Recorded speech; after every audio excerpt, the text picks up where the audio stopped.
Hello, game designers. Time to look at the first big assignment of the semester, our summer class. So we're through week one here in modules, so I'm in student view. And so you should have your book going okay. Hopefully you're getting through chapter three. Remember, chapter one or two is kind of optional, but this is fun reading though. Chapters three, we'll then get into chapters six and seven, into conceptualization and prototyping, although I'm providing the videos for you that I think are better than the book, but you can peek at those chapters. But really, you want it chapter three, the formal elements. Um, if you're going to work inside of an engine, you want to make sure you have Unreal Engine if you'd like to follow along, or whichever other engine you would like to use as a lighter option. And I do have a lot of videos and recordings to kind of engage with you guys. So I hope you all are taking the lead on posting in the discussions on your career goals, your favorite stuff. If you see other favorite games or animations or things, I've already heard quite a few that I've never heard of. So that's always awesome to see. The flow state research, that's going to be something when you get into the actual flow state of your favorite game. Having to play your favorite game and see what makes it awesome. That should be also a fun assignment. The other assignment is getting your pen and paper kits together, which I'll go into a little more depth in a video probably tonight or tomorrow. Today is Monday, June 10th. Your inspiration and mood board. So this does have a sample for you right here, step by step. So I mentioned that in the last video as well. And then now we're getting into week two. So week two is pretty big. This is where you have both your whiteboard, mind map, paper prototype, and one-page game design document. You're developing this. And then what I'll launch probably tomorrow or Wednesday would be the whiteboxing in your 3D app. So if you want to choose a game engine to whitebox, you'll have that option. So let's take a look at this assignment. It's pretty big. It is, let's see if it has the points value on here. I guess I have to go to assignments to see the points value for this. So here it is. So it is worth 7 points. So this one's actually getting to, where the point where it has some weight of almost a full grade. So 7% of your grade. So it does have a little bit of weight to carry. So yeah, this is important. This goes through the full process of brainstorming, come up with an idea from start to finish. So let's take a look at this together. And then, of course, I'll reference the other videos that are a part of this. So just a constant reminder, everyone, have fun. If you fall behind, it's okay. If you need to go on vacation, it's okay. If you want to come back and put extra time into another assignment and maybe not as much in another assignment, then just let me know. So the maximum accommodations for all policies, all due dates are targets only. You can finish early, you can take longer, or even do some of the assignments out of order without penalty to your grade. So some of these assignments will be quick for you and others may take longer than expected. If you'd like a particular exercise, put more energy into it. Work with your instructor, that's me, to receive credit for the extra time and experimentation. Great games come from many, many iterations and attempts at trying out ideas. So I want you to do the iterations. I want you to try ideas. I want you to see where your inspiration leads you and have fun with all of that. But if you do start to fall behind or you get concerned, just send me a message and stop an open office hour or let me know when you're free. I'm happy to chat with you and make sure to alleviate any concerns you may have. Maybe you have a legit concern about some part of the curriculum that maybe takes way longer than I anticipated, or there's a piece that's unclear. You'll find Canvas. I'm building this whole curriculum. I said curriculum. Yeah, curriculum asynchronously. So you're going to find errors. You're going to find some of you've already found an error where I had like a double bookkeeping on the points for the pen and paper as part of the discussion and the assignment. So I reduced one of them to 0. So thank you for that. And yeah, so just let me know. Let's get into the assignment and discussion. So you've had time to research your favorite game designers. You've had time to get your kits together, get your book, talk about your careers, some of your favorite games. Now let's actually do the real brainstorm. So we have the list here. Inside here's the Google Slides template that's put together for you. And inside this actually has the lists as well. Here are the lists. So you have a list of objectives, themes, genre, challenges, and settings. And I even went into Chat GPT and asked it, give me 30 single word player objectives for a game. and I wordsmithed a few of these, maybe a little bit more, but I just kind of truncated and gave you the clean version of these. So, there's not, it has its benefit. It's basically cleaner searches is the way I look at ChatGPT. Is it funnels and clears things better than having to clean through and sift through the searches that you would get. So here's a nice list of challenges. Some of these managing inventory. I mean, these are old hat. They kind of come and go. You'll find these lists in different books, but there's not a ton outside of there. I mean, we're creating new stuff so fast now. Kind of, it's exciting, but it can be overwhelming. So just start with the list that I gave you. Here's the first slide. Just kind of goes through, and I can maybe go through the assignment first, and we'll go through the slide second. But you can go in here. You can enter full screen, and you can use your arrow keys, and you can arrow through the slides.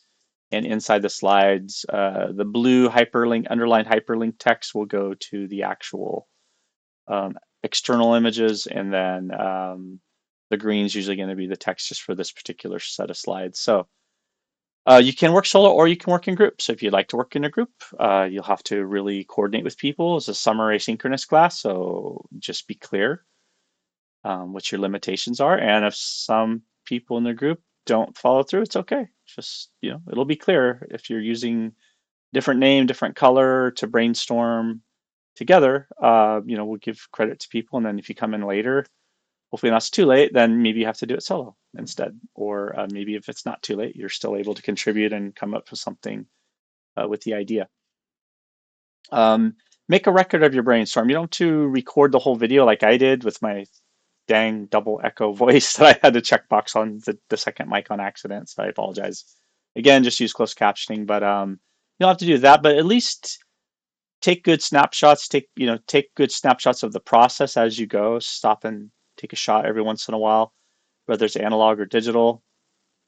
And then when you're done, then do a quick voiceover recording of your document like I'm doing now and go through everything. Limit yourself to 90 minutes max for both the lists and for the mind map brainstorms. Don't include, getting set up and arranging everything as part of your time, like the actual brainstorm itself. And to start off, you want to use your formal elements of design, which are listed here. Setting, character, core mechanic, objective, genre, theme, and a purpose. And you can riff off that and you can come up with other things. So for the mind mapping, you want to use free form words, phrases, ideas, and put them in thought bubbles. So that's on the second slide here. How that's arranged is really up to you. And for the reference, I would make a fresh reference board after you've done your brand new brainstorm and your brand new mind map. Make a fresh reference board. Again, I recommend starting with the who, what, where, style, and then maybe gameplay, kinesthetics, how it would actually play. But you're welcome to come up with your own type of reference and mood boards. Then down here, create a quick paper prototype. Now, I haven't done a video specifically on the arrangement of the paper prototype of the board game. I will get that to you here in the next couple days, but you can manage this on your own. You can come up with how you want your board layout, what you want your player pieces to be, what the interactive parts of pickups or tokens, the probability, your rolling dice, having charts with system charts, goals, and then writing up a first pass on your set of rules.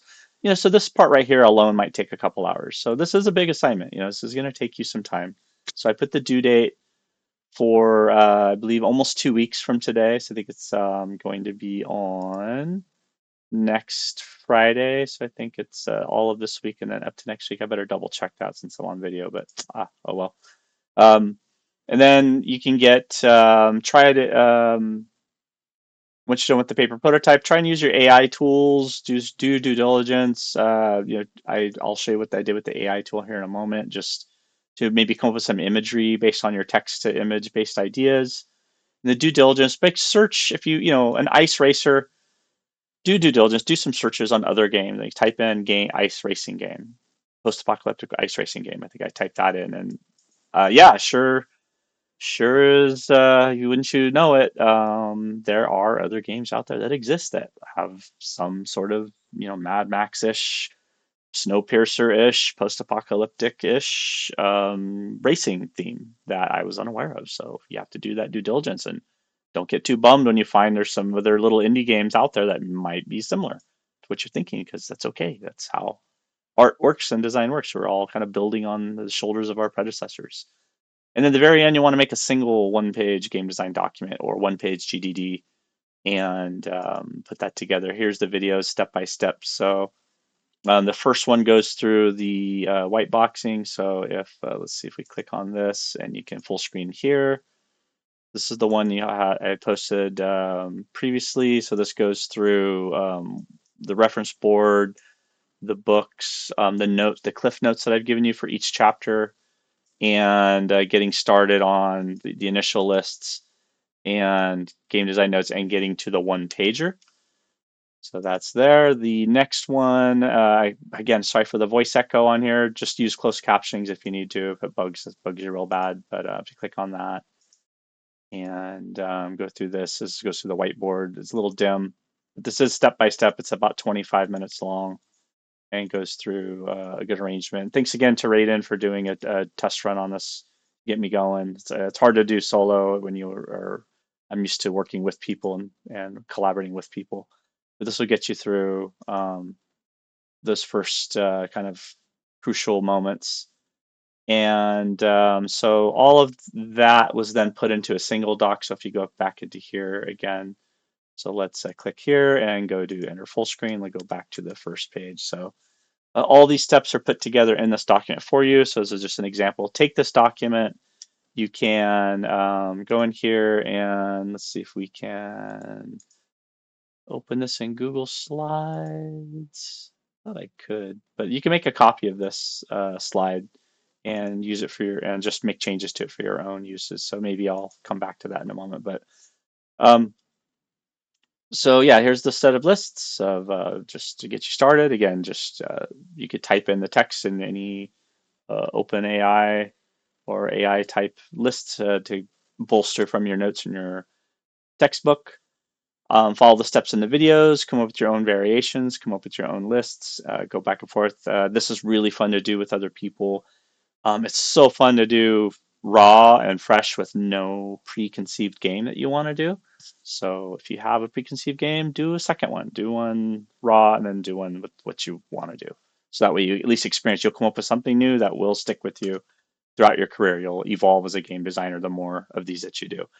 I would suggest when you get into the mind mapping section, I would try Miro for digital. And so I recorded mine analog, but I will go back and do a Miro one as well. Maybe collaborate with some of you. Could do a test run together. So there's a link to try Miro and to the sticky notes. When you're mind mapping, there's no right or wrong. You can just, the main thing is to flesh out and build on the ideas you already had in here. So if I have circled, we're going to do a frozen vehicle, frozen earth of mutants that explores and kaiju survival. We're going to collect stuff and go on quests and explore and have a race. All of that is reflected in the mind map. So we added some other new cards. Again, index cards are fine.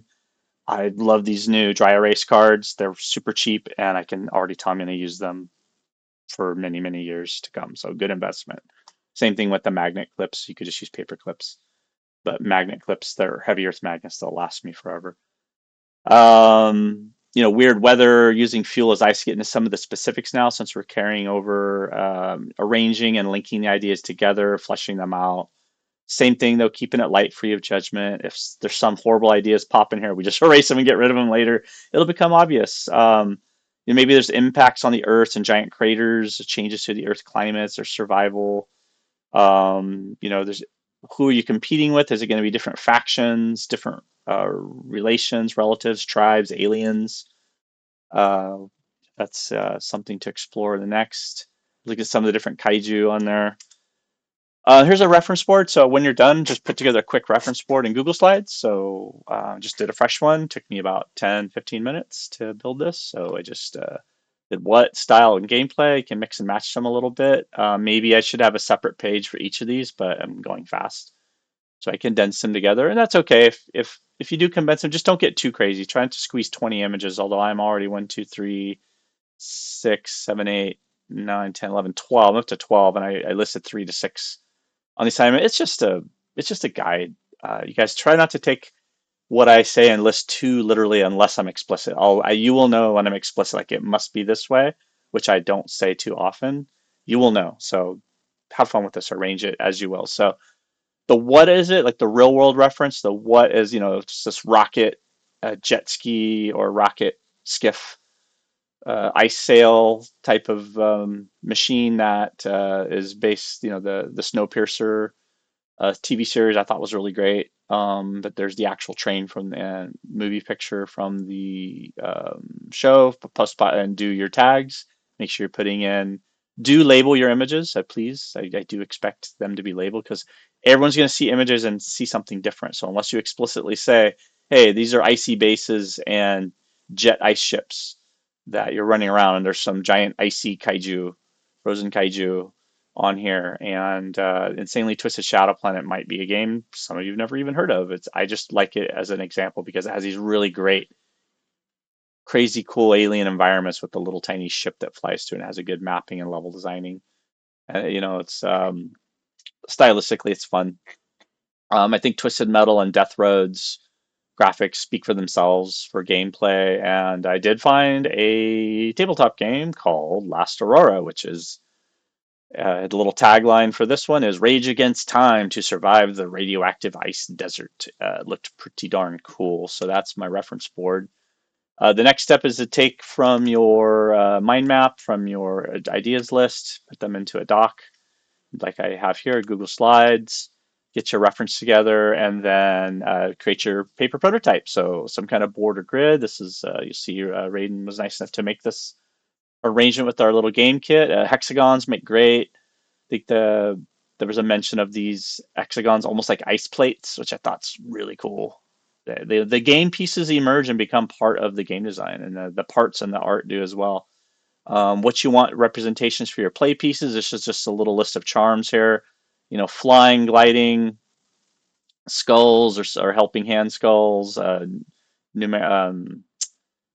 music symbols, or sounds clocks, stopwatches could extend time, could shorten time, could give you more time, could freeze time, pick up coins and keys, of course, to unlock anything, having little skeleton keys. So these charms, while they have a physical look, almost Day of the Dead kind of look to them, it still is a nice to have little trinkets and play pieces that kind of contribute to what you're doing.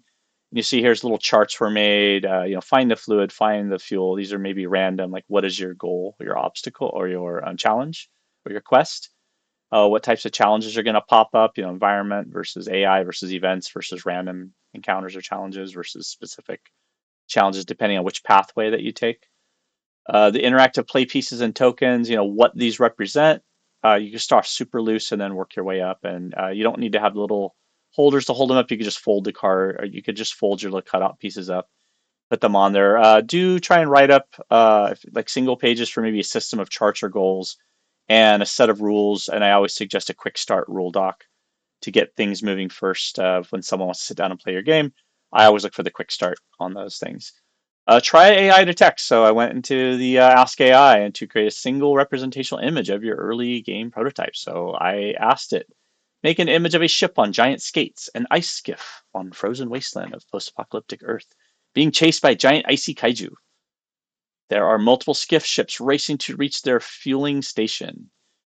And um, I then added multiple skiff ships racing on giant ice skates at frozen waste. Some being okay. So this is the regurgitation provided by the AI image generator, and these are the two images it popped up with. And I thought they're fun. They're just as cool as these reference images. So AI to me is just another reference image. Like these images, in my eyes, aren't they're not usable. First of all, if you're a professional illustrator or artist, they're cool and all, but they're they're one step in the process, and I don't think they're any better than my own reference that I did from just searching from Google. So you'll see the AI is just another tool. It just adds, I could add that to the reference board, and I would almost make an AI reference image page just specifically on those types of tools.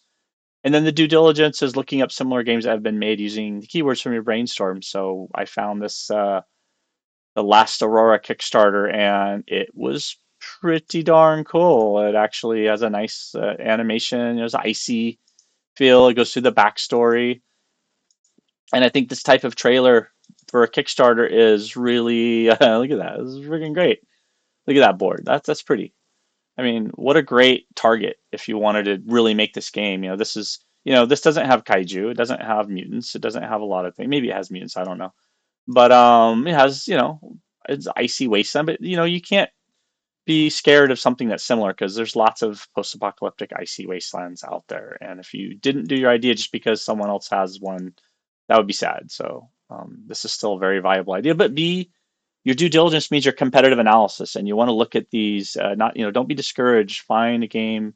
Your game will be different as long as you don't deliberately copy on purpose, which is, there are famous instances of that happening. Just make sure you riff off existing ideas to make new ones. Make your theme, your character, technology means different, and then you'll be fine. So I thought this was. Whoops. Let's see, is that my last image? It should not be my last image. There we go. Okay. Now put it all together into a single page GDD doc. This is super plain placeholder on purpose. Like the one pager should be, look up one page game design documents, see what's out there. There's tons of cool, there's even a one page game design um, and a challenge that's done all the time. And so I'm blanking on the formal where it's at, but I'll pull those up and show those to you. But these are all, again, placeholders. You can recombine them. You can break, character setting, backstory, synopsis. Each of those could be its own. But you're trying to squeeze everything into a single page. The graphic is just placed there. It could be a background faded. It could be to the left. It could be on the bottom. You can rearrange these any way you want. So I hope this explains everything very nicely of what we're expecting. So you're expected to do some idea lists brainstorms. That should take you no more than an hour and a half. Whiteboard, or digital whiteboard, Miro, Mindmap, again, maximum 1.5 hours worth. Put together paper prototype. That'll probably take you a couple hours, but might only take you 30 minutes. You can do it really fun. Do quick just to get something set up and get your dice and whatnot. And then your one pager, your reference check. These step-by-step videos will hopefully give you everything you need. I think the main thing that's I'm working on right now is actually building the paper prototype. So I have to do a separate camera setup to record those. So I'll have that for you. And then we get to move on to the white box. So if I leave student view, you'll see down here and I go to the modules down over here, I have white boxing prototyping coming up for you in Unreal Engine. So I will, I already have a good playlist of that done. So I'll have those for you. I'll also have, if you want to start 3D modeling, so these other ones, I'm just transferring everything into Canvas. So it won't be as quite as chunky as week one, just because there's so much to, introduction and outlines and just getting started and getting you reading the chapters. I would really want to give you some time. Although it looks like a lot, it's really not that many hours of work, you guys. So if you're concerned at all, let me know. But I don't think this week one was much more than maybe 5 hours total of homework, I would guess. And, the reading's probably the longest part if you read every page, but you're, again, not required to. And also remember that you have the cliff notes. I actually typed them up for you and copied and pasted them into the Canvas and gave you the docs for them, right? So you have a lot of resources there in front of you. Maybe it's too much, maybe it's not. I don't know. Let me know and what you guys think.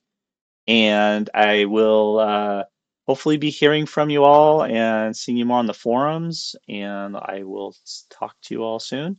I hope more of you stop in. Open office hours are great for the chat with those of you that made it in so far. All right. We'll talk to you in the next video.